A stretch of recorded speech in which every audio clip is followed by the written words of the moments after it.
Ladies and gentlemen, welcome aboard to today's lesson in instrument approach for Flightline. This video is actually made for those people who has been constantly questioning regarding how to do the instrument approach for this game. It's also to reduce the load for the instructors as it is a hefty topic to understand. So this is a great extra credit on the side, I'd say. So let's begin with the Flightline instrument approach slideshow. First of all, this is the content for today, or the lesson plan for today. We'll be going through the definition, things like instrument approach, localizer, glide slope, runway heading, so on and so forth, and of course we'll go through the principle and then considerations of what to do when you're attempting the approach. So let's go straight right in with the first item, which is what is an instrument approach? Well, when we talk about instrument approach, the first thing we have to talk about is what instrument flying is. So there are two types of flight in aviation, which is visual flying and instrument flying. Visual flying is basically flying using your visual references to navigate from A to B. The best way to put this is when you're going from your house to your shops, let's say either driving there or cycling there. What you'd be doing is visually understanding the signs, the intersections, stuff like the shops that you know. It's basically the stuff that you can visually verify your position so that you can understand that you're going to the right destination. Now, that is visual navigation in a nutshell, and pilots tend to do that to have fun. When it comes to instrument flying, it's using whatever you have inside your cockpit. In a way to say that if the same thing when you go from your house to the shops, let's say everything is fogged up, you can't see what's outside, so now you have to actually use either a GPS or some sort of navigation item. So that's what instrument is. You're using mostly your GPS or whatever you have inside the cockpit to verify your position. That is instrument flying. Now, coming back to the instrument approach, this is where we'd be using the instrument flying bit. And basically, if you can't see the runway, or it's so dark, or the weather is horrific, low visibility, fog everywhere, you'd be using the instrument approach, because you'd be using everything that's inside the aircraft to line up with the runway and then try to approach and potentially land on it. If it's a visual day, then you could use a visual flight rule and visual approach, because you'll be able to see the runway and align yourself up with it. However, because instrument approach is a thing, because bad weather is a thing, instrument approach also exists. Another thing to not get confused about is when we talk about approach, we're not talking about landing. Approach is flying down to right above the runway. Whereas auto land or landing is putting it down onto the runway. Those are two different things. So, let's talk about the instrument approaches that we have in Flightline.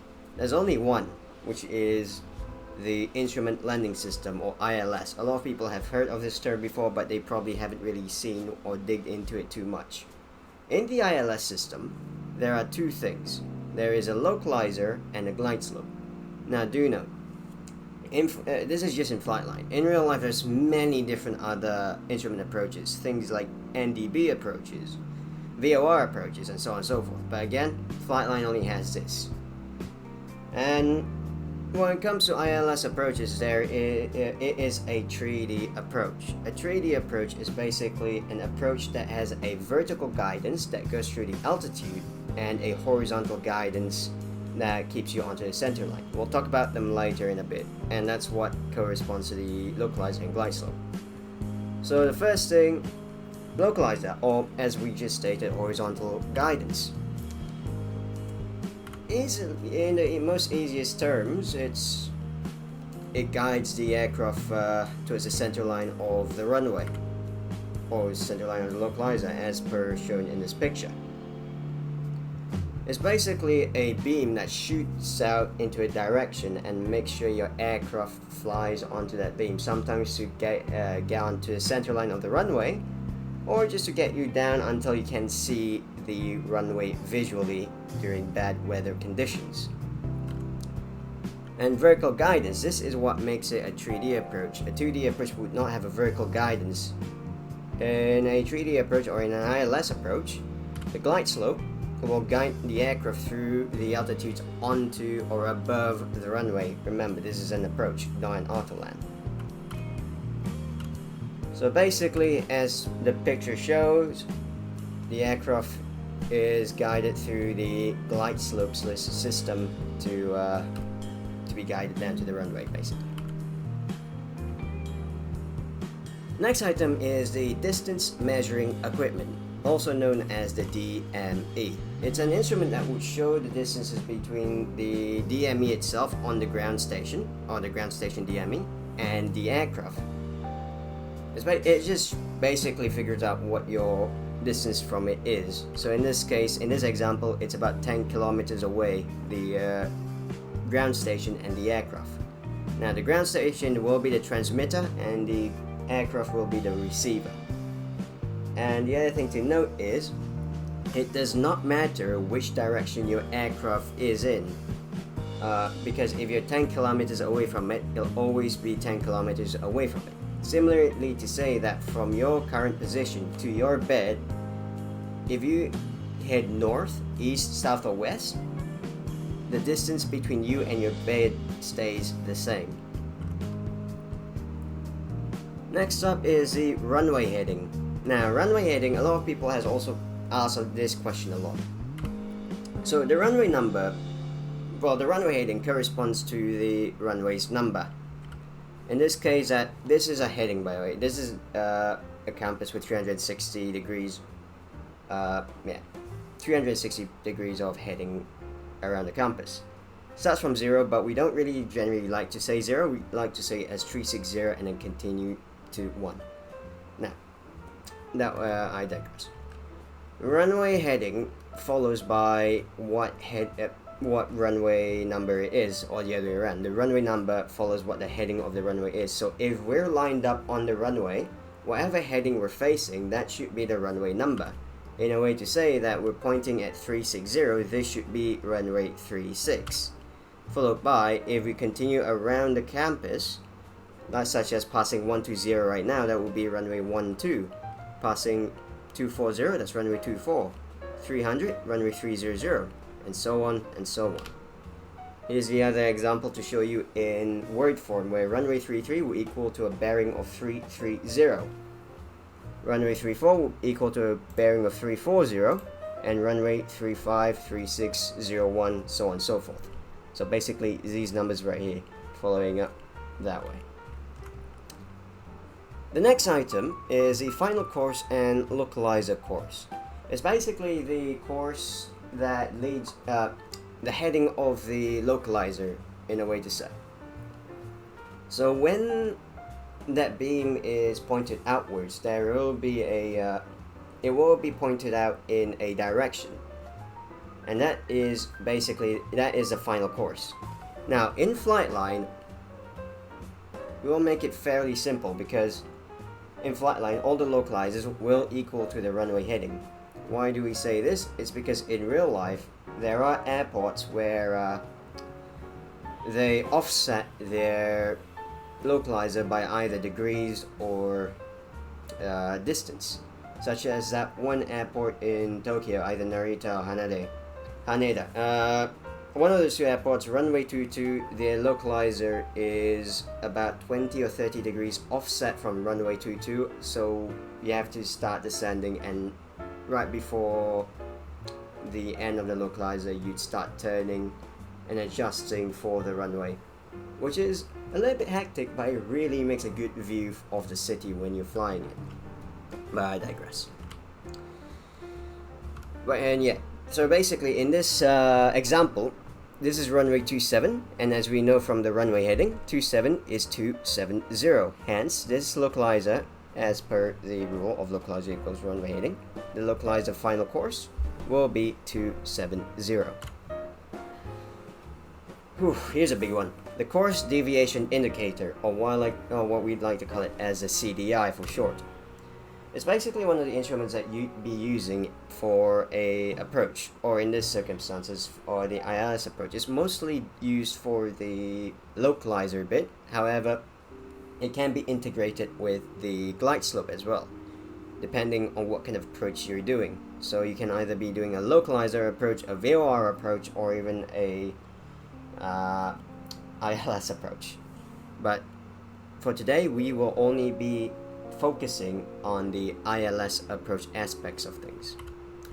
So in Flightline, as you can see, the CDI is located over here. It's this plus looking item. If you click on it, it will pop up these airports. It will give you a list of airports that you would like to choose from the closest to the furthest. Now, once you choose an airport you want to fly, so in this example I believe I've used corner views, it will also give you the list of runways that you can use. Basically, it will give you either it will give you the runways that they have, and with that it will shoot out that beam of the ILS that we talked about, the final course earlier regarding it. So let's say if we were using runway 15, it knows that the final course will be 150, and of course centerline of the runway, and so on and so forth. Now, once we choose the runway that we want to use, it will pop up with these two lines, this and this, the vertical line and the horizontal line, and with some numbers over here.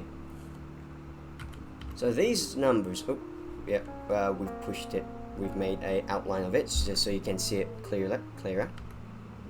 These numbers represent how far you are deviated off from those lines.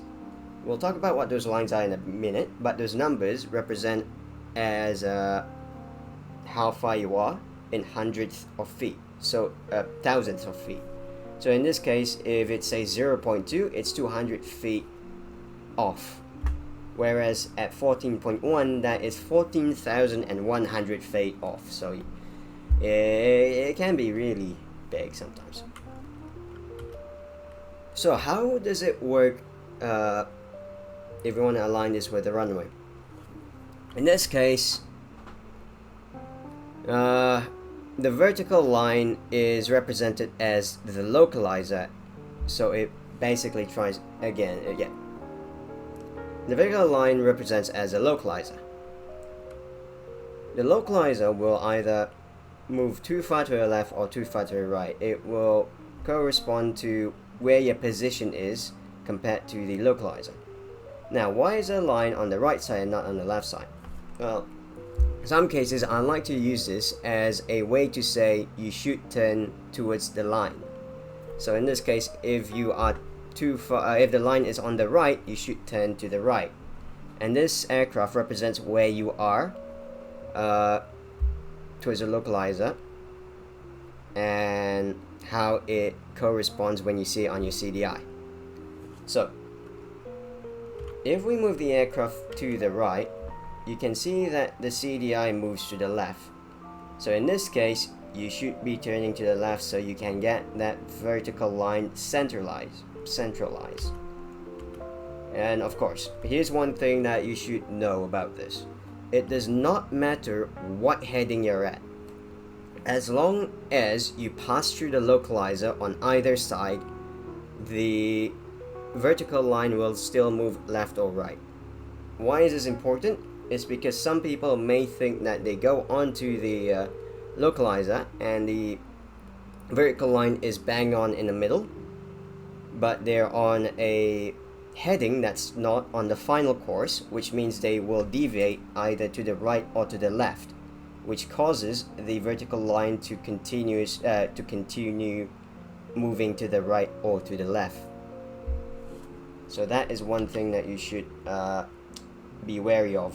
And of course, so as mentioned earlier, you have to figure out your position relative to the runway to ensure that you don't make the mistake of the direction of where you're going to as a runway, causing the vertical line to move left and right. And of course, note what the localizer course or final course is.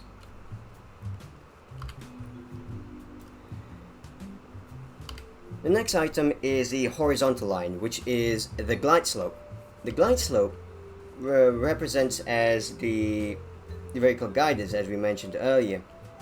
On this picture, we are bang on the glide slope, which means that we are following the advised vertical guidance on the way down. Now, if we're a little bit too high up, it's similar to the localizer where the horizontal line will start moving downwards.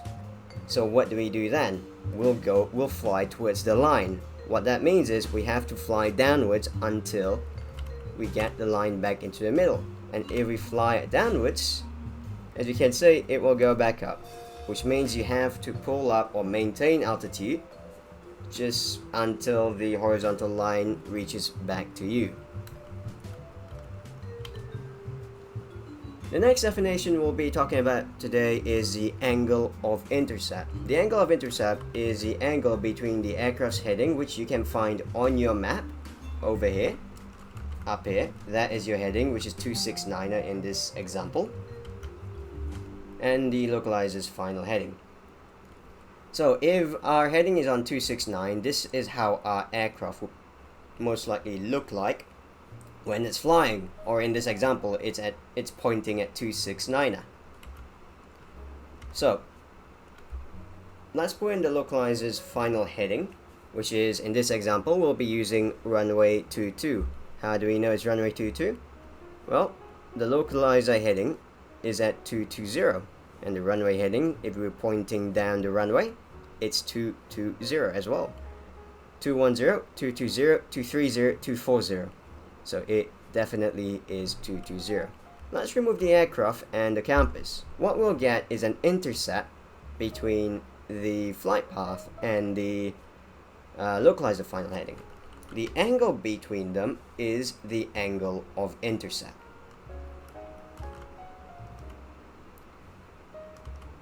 Relative bearing, this is a little bit off, but what this means, what we're actually getting on over here is that if we're flying towards a localizer, the angle of intercept can change to not being an angle of intercept anymore. What that means is, as you can see, if we go from here to there, as you can see, there was no intercept angle that was achievable from here all the way to almost 180 degrees over there. That is the angle of intercept that is much larger, or that's basically the angle of intercept that doesn't exist, in a way to say, because there is no angle between them, where it won't intercept at all. The aircraft will not intercept the localizer. Now this is an issue because if you do not capture the localizer and pass through it, as you can see, it will just continue and there is no angle of intercept anymore, as you require to do more than 180 degrees to intercept it again. Now here's one thing that catches people out a lot. Remember that heading that we say earlier, 269er? Now the map is orientated to the aircraft's heading, not towards the north. What I mean by that is, if we go to the previous examples like this one, all the compasses are orientated towards the north, being pointed upwards. In this case, because we're flying at 269er, our map is orientated to our aircraft's heading, so north is actually orientated to the right, and the runway 15 is on the bottom left sector, which can be confusing over time. However, a couple of practice sessions and experience will help out with this. So overall, I'd suggest, regarding the compass scenario or situation, do your own practices regarding it. So let's talk about our first principle of today, which is setting up the approach. There are two main scenarios that can happen when setting up the ILS approach, which is without a flight plan or with a flight plan. Basically, either manual, autopilot manual mode and automated flight plan mode, which is lovely to say. So let's start off with without the flight plan, because generally, if you can do it without a flight plan, you'll most likely be able to do it with a flight plan. So to set up a to set up an approach without a flight plan, first and foremost, as mentioned earlier and many times, understand your position from the runway. There are multiple ways to ensure how to understand your position, because you could be any one of these aircraft when you're flying, where you might be pointing away, or if you're lucky enough, you'll be pointing at the localizer, or you have passed the runway, and so on and so forth. So it is really important to understand your position from the runway. So how would you know if you're coming up to the runway or going away the runway, or the direction of the runway, and so on and so forth? Well, the first item is you can check your DME. DME, you can find it on your map at the bottom left here, where it says JC04 157.4 kilometers, which practically means Corner View Airport, runway 15, which is at 7.4 kilometers away. The second item is the needle on the map. The needle on the map represents the direction towards the runway you've chosen. So in this case, we've chosen runway 15. Since we've chosen runway 15 from our direction, that is a direction towards the runway. Now do note, that needle does not represent the final course of the runway. It represents the direction from your aircraft towards the runway, not the final course. And of course, the needle on the map is represented that method. So if it's pointing that way, you should be turning towards that direction, or if it's pointing this way, you should be pointing this direction. Or in this example, if it's pointing down to the left or southwest-ish, you should be following that direction. Now this is a good example to which what I'd say regarding earlier, where the needle does not point to the final the needle does not represent the final course of the runway or the ILS. As you can see, that needle is just pointing directly towards the runway, which means you have to do your own intercept. We'll talk about that right now, really, where we have to line up with the localizer. So in this case, as you can see, if you want to line up with the localizer, you have to understand where the center line is. That red line over there represents the center line, as it is parallel with the runway. Which means that if you want to intercept from this position, where this is your aircraft, you must make a left turn onto the center line.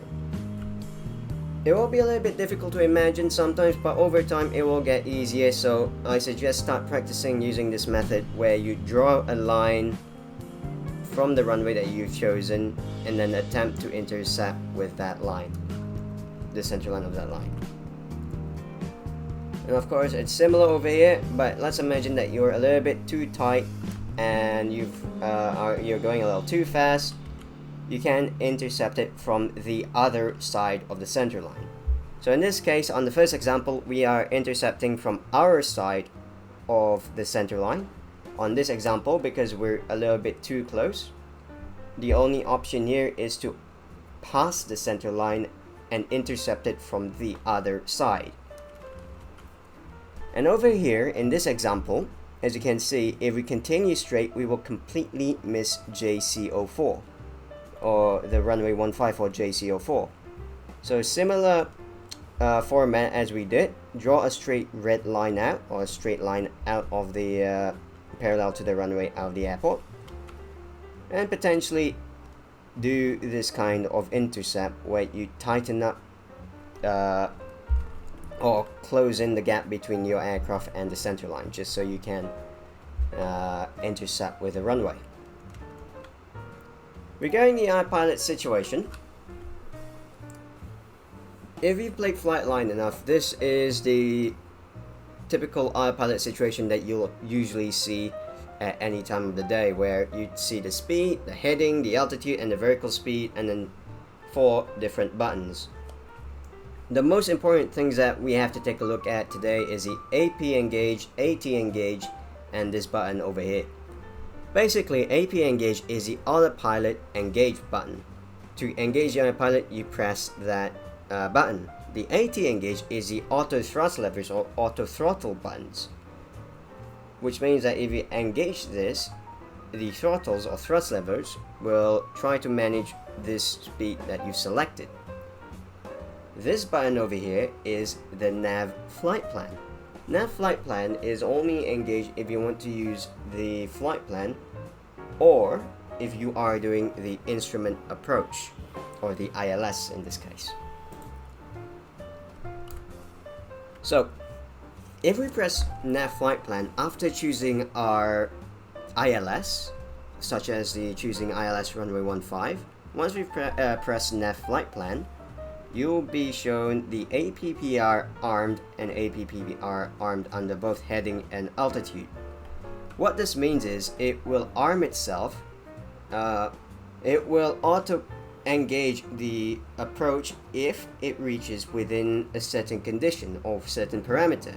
Basically, once the conditions are met, it will go into the manage mode and do the auto approach. Where you usually see this is if you're not even close to intercepting the centerline, or the ILS in this case, the localizer or the glide slope. When it will turn over, once you've properly intercepted the runway, or intercepted the centerline and the glide slope, it will turn over to say approach manage and approach manage, and that would mean that the aircraft is going to approach the runway or do an auto approach with the ILS. And you don't really have to do much regarding it. All you have to do is make sure you have lined up or stay within the conditions of the parameters, and it will switch over automatically. Now, setting up an approach with a flight plan. The flight plan is quite a interesting and complex topic that we have to talk about another time. However, another time. So this, in this extra class, we'll only be talking about the approach aspect of the flight plan. So in this flight plan, we're going from Tafon, GATPH, to Carnarvon. To enable the approach mode in a flight plan, on the final box, you have to place the APPR button. You have to click on it, which will allow you to, which will bring up this menu where it says then approach, set runway, and current heading. When you click on the set runway, it will give you a list of runways that you can approach it with. In this case, as we mentioned, we're going to Carnarvon runway 15. Now this is the ERC or en route chart that we have in our flight resources. Well, I'll talk about where we get it from later. For now, you don't really need to understand most of this. All you need to understand is where is the airport and where are all the waypoints. So, as you can see, this is Tafon Bridge International. That small green circle around that with that massive, slightly massive black box is where the airport is. And this is for Carnarvon, which is over here. Now do note, it does not show where the runway is. Like, those green circles represent the middle of the airport. It does not represent the runway. So we have to plan out our own runways by ourselves. So as per our flight plan, we are going through its inort, which is this waypoint over here, and inert, which is this waypoint over here, and helon, which is this waypoint over here. Do note, I did not put down anything for the runway 15. That's because we have to do an extra step for it. So realistically, once you get the ERC, just note these are the waypoints that represents for these items. And over here is where you can get the ERC, which is in the flight prep category in flight resources and the ERC low. So to set up the approach in this manner, we'll have to place in the runway onto the onto the map. We'll have to align our north orientated to the map itself. So north is actually pointed downwards as per shown over here at JTPH's airport, basically, or VOR I'd like to call it. And as you can see, north is pointed downwards, and we know that we're choosing runway 15, so runway 15's heading should be down this area, or somewhat similar to this rectangle. Remember to put that compass right on top of the middle of the runway, on top of the green circle, because that's probably where the airport is and potentially where the runway would be. Once that's done, draw a line straight down the runway to which you would intercept it with. And as you can see, from your last point at Hilon, it will be a turning or a left turn to intercept the center line. You could go straight and intercept it. However, however, you have to be less than 90 degrees of the center line. What I mean by that is you have to completely make a turn, a left turn onto the center line before you reach that. So as you can see, 90 degrees is 240. Over here, it's generally just perpendicular to the line that was drawn out. How do I know 240 is 90 degrees? Well, 150 plus 90, that is 240. So you have to be somewhere between 150 and 240 to intercept it. Bringing it out to a bigger view, we now know that to intercept it, we have to be somewhere between 240 and 150, which means that we have to potentially we have to put this down somewhere. Now we have to know another thing. If we fly at 150, we will be parallel with the runway, meaning that we won't really be intercepting it. If we are trying to intercept at 240, we will be too sharp on the turning will be too sharp, and knowing aircraft, they can't turn sharply unless they are a fighter jet. However, we're carrying passengers, so I suggest a intercept angle that is slightly lower than 240 or 90 degrees. Usually 45 degrees, 50 degrees is fine. So in this case, I chose about 50 degrees angle of intercept. So my number for the angle of intercept will be 200. Where do we put this angle of intercept then?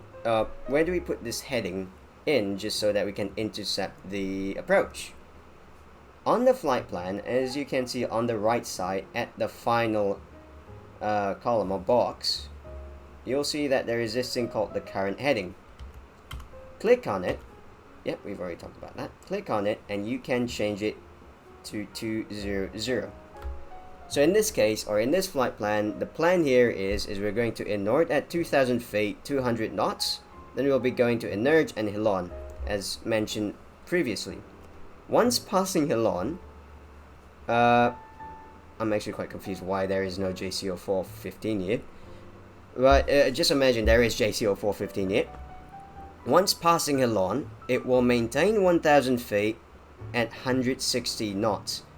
And of course, it will start turning to a heading of 200. So once it passes Hilon, it will start turning to 200.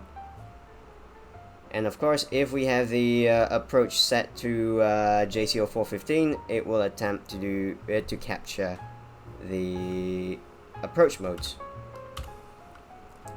Similarly, if you've done the flight plan before, this is the autopilot that you should be familiar with. As you're flying towards the airport, going through the waypoints, your autopilot should have nav manage throughout the whole autopilot panel.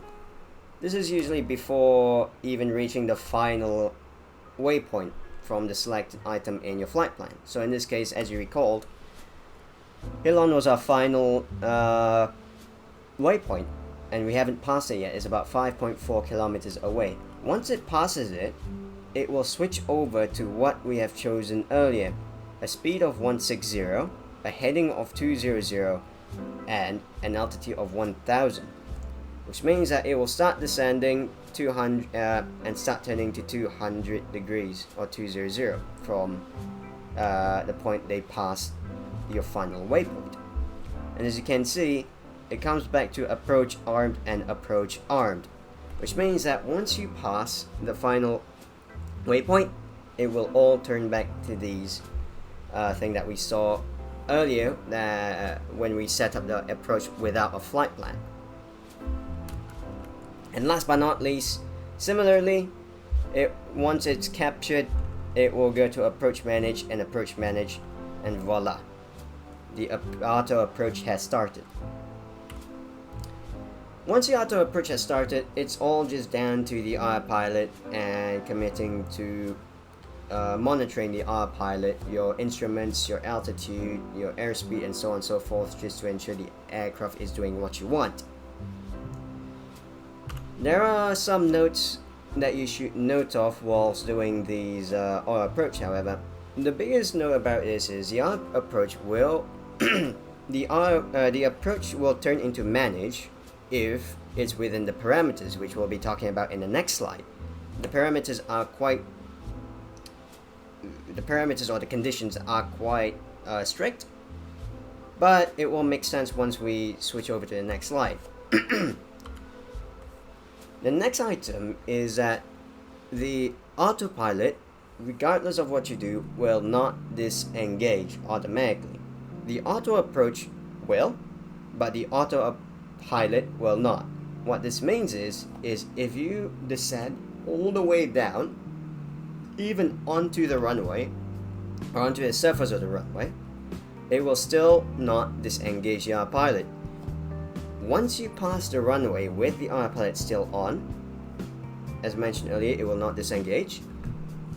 It will actually perform an automated go-around. What this does is the aircraft will push the thrust lever all the way to toga, or takeoff and go around thrust, pitch up, and fly at the heading of the runway. So in this case, if we're at 150, we're using runway 15, it will maintain the heading of 150 and climb to a safe altitude, or the altitude that you've chosen in the final waypoint of your flight plan. Whatever altitude that was chosen in the autopilot panel that you had. What this means is that when you're doing the auto approach, do remember to turn it off before you land, in a way to say that you should have a dedicated altitude to which you should disengage the autopilot. I would suggest 200 feet as a good starting point, 200 feet above ground level that is, where you'd start disengaging the autopilot just so you understand how the aircraft would behave all the way down, and that will also give out the practice of how to disengage your autopilot when you're doing your auto approaches. And once you're more confident, and once you're quicker and more efficient with turning off or disengaging the autopilot, you can make that dedicated altitude lower and lower to 100 feet, 50 feet, 20 feet even, or even all the way down to the ground if you'd like. However, you have to start practicing somewhere which gives you that confidence of turning off, disengaging the autopilot, and still being able to control the aircraft without compromising the safety and crashing it whilst landing. So let's talk about the parameters. To get the autopilot or auto approach into managed mode, there are these certain conditions or parameters that the aircraft's position has to be in. Both localizer and glide slope will have their own conditions because they can work separately.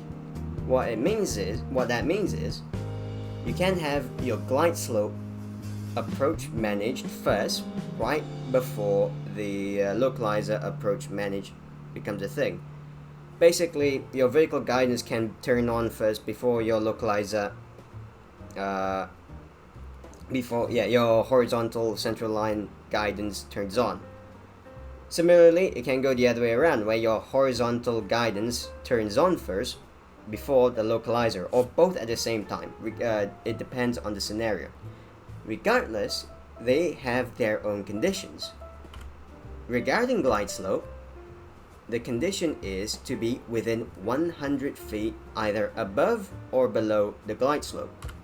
What this means is, if your aircraft is within this red line or this parameter, it will have its approach mode for the glide slope or the altitude or the vertical guidance to be engaged and go into the approach managed mode.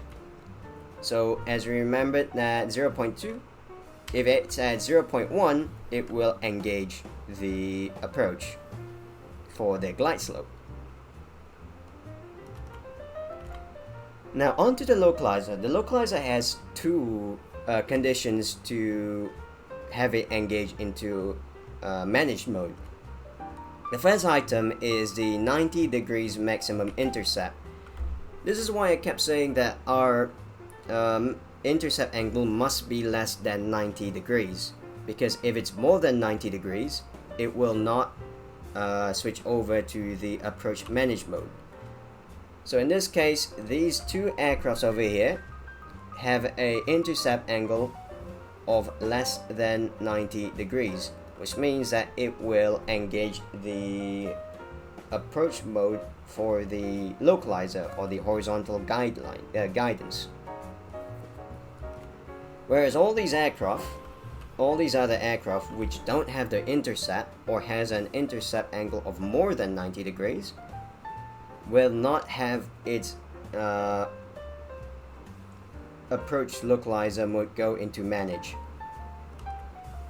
The other parameter or condition is the aircraft has to be within 1,000 feet on either side of the center line or the localizer. So basically, that is a parameter where your aircraft has to be within these two lines so it would engage it.